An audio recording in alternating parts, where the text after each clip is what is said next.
চুদলে মামলা তুলবি না তুই কস তোরে না মামলা তুলবি না তুই স্টুপিড কথা তুই আমার ডাটা ট্রান্সফার কেন করবি তোর মোবাইলে তুই আমারে অজ্ঞান করে আমার মোবাইল থেকে ডাটা ট্রান্সফার কেন করবি তুই স্টুপিডের বাচ্চা জানোয়ারের বাচ্চা তোর বাসায় এনে প্রিন্স মামুনের মতো একজন সেলিব্রিটি যার তখনই 12 মিলিয়ন ফলোয়ার ছিল সোশ্যাল মিডিয়াতে তার কিন্তু আমার মতো বয়স্ক দেখতে খারাপ বা আগে বিয়ে হয়েছে বা সন্তান আছে এরকম কোনো মেয়ের পিছনে তার এফোর্ট দেওয়ার কিন্তু কোনো দরকার ছিল না।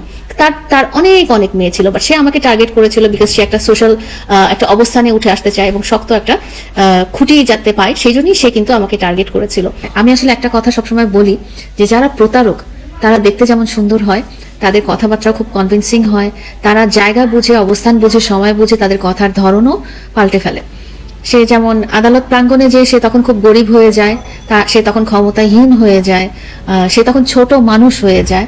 আবার যখন দেখা যায় যে ইন রিয়েল লাইফে সে কিন্তু অনেক রেসপন্সিবল, সে একটা ফ্যামিলি সামলাচ্ছে, সে টাকা পয়সা ইনকাম করছে, সে ব্যবসা বাণিজ্য দিচ্ছে। তো আমি আজকে এমন কিছু জিনিস বলবো যেটা আমি আসলে কখনো ভাবিনি যে ক্যামেরার সামনে আমি আসলে এগুলো প্রকাশ করব। আমি ততদিন চেষ্টা করে গেছি যতদিন আমি ভেবেছি যে হ্যাঁ আল্লাহ তাআলা হয়তো কোনো না কোনো ভাবে আমাদের সম্পর্কটা ঠিক করে দিবে এবং সম্পর্কের মধ্যে যে সম্মানের জায়গাটা আছে সেটা আমি রাখবো। তার শেষ লাইফটা নিয়ে, শেষ এবং তার আগের লাইফটা নিয়ে সোশ্যাল মিডিয়াতে অনেক কন্টেন্ট ক্রিয়েটরই তার জন্য সহমর্মিতা প্রকাশ করে অনেক ভিডিও বানিয়েছেন এবং অনেক অ্যাকুজিশন দিয়েছেন আমাকে যে কেন আমি মামুনের এগেইনস্টে স্টেপ নিচ্ছি। তো আপনাদেরকে আমি বলতে চাই যে আপনাদের কাছে মামুন হঠাৎ করে ইমোশনাল কথাবার্তা দিয়ে খুব হিরো হয়ে গেল। একটা টাইমে আপনারাই ওকে নিয়ে অনেক ট্রল করতেন এবং তার আসল রূপগুলো ধরে তোলার চেষ্টা করেছেন।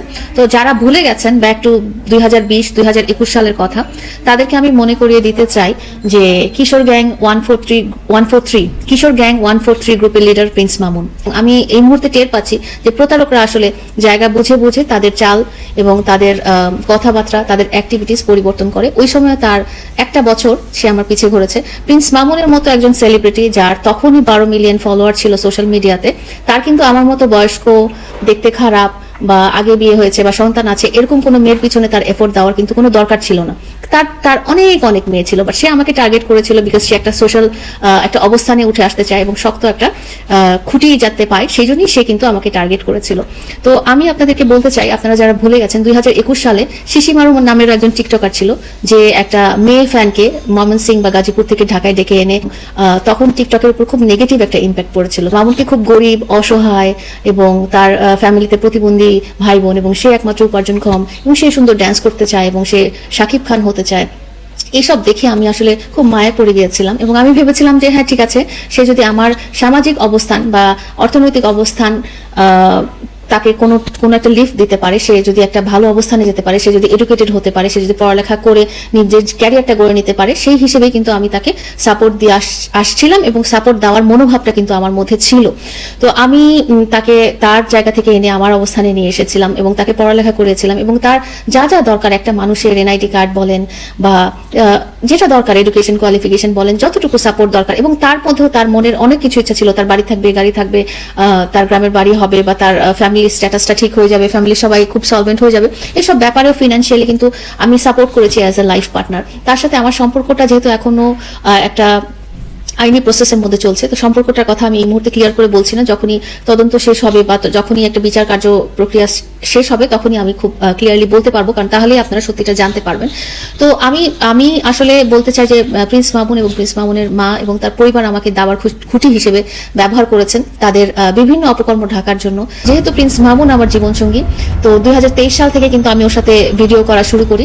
তো তখন থেকে আমি ওকে চেষ্টা করছিলাম যে সে যেন মিডিয়াতে আসে এবং এই অন্ধকার জগৎটা ছেড়ে চলে আসে, এবং সেই তাকে সঙ্গ দেওয়ার জন্যই কিন্তু আমি তার পাশাপাশি তাকে ভিডিও করতাম, তার পাশাপাশি আমি আমার আইডিতেও ভিডিও ছাড়তাম যাতে সে উৎসাহিত হয়।